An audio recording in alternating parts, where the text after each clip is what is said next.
हरे राम हरे कृष्ण हरे राम राम राम हरे हरे हरे कृष्ण हरे हरे। अब चले के तनी सुबह हो गई, मोर मैदान हो लिया, बड़ी जोर से लागल बा। अरे लठिया यही टूट रहा है, बड़ी जोर से लैट्रिन लग गया है। अरे बाप रे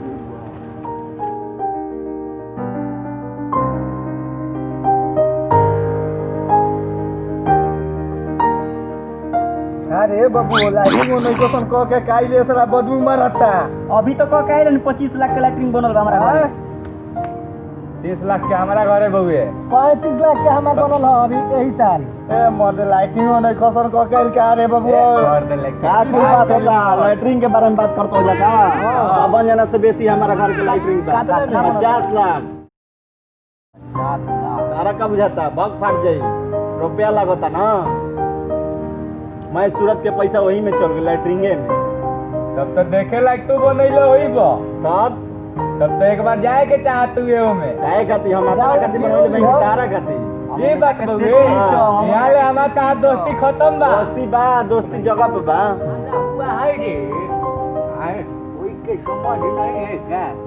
लैट्रिन के बात होता बाबा, हमने के हमारा लैट्रिन 60 करोड़ के बना है, चलो दिखा देते हैं। हम जा रहे हैं उसी पर मैदान होने। लोटा लेके जाता है 7 करोड़ में। टंकी निकल लगैले नहीं, टंकी 50 सारा लाख और में टंकी लग गइल बा। सारा लग गया है, चल कर देख लो। कौन कंपनी के लगैले बाबू? कंपनी होता है, लैट्रिन 60 करोड़ के बना रखे हैं तो कंपनी नाम भी तो काहे बाबा लोटा लेके तो खड़ा फिरे। अरे भगवत सिंह हम पहले लोटा लेके खड़ा फिरे माना बात ये सब पुलिस से रुका दिया था खतरनाक गौर कर। भगवत सिंह और कहीं हमारा तो बुर्बक बना रखे हो।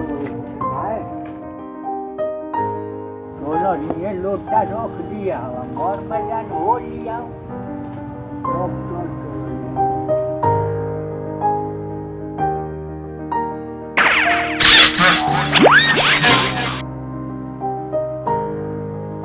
ये बोतल रखे और मैदान को जाए ले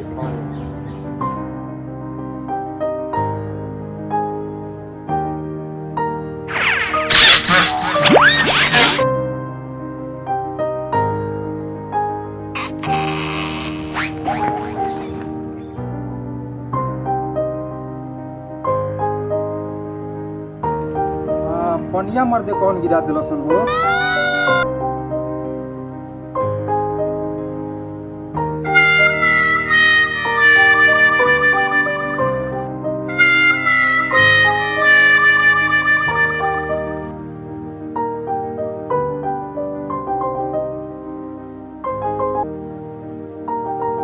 हमारा लोटा के वजह के भाग गया जी।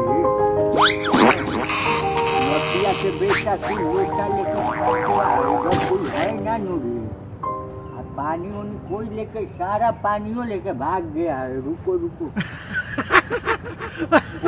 पेड़ा में चल चलो। अरे कोई मटिया के बेटा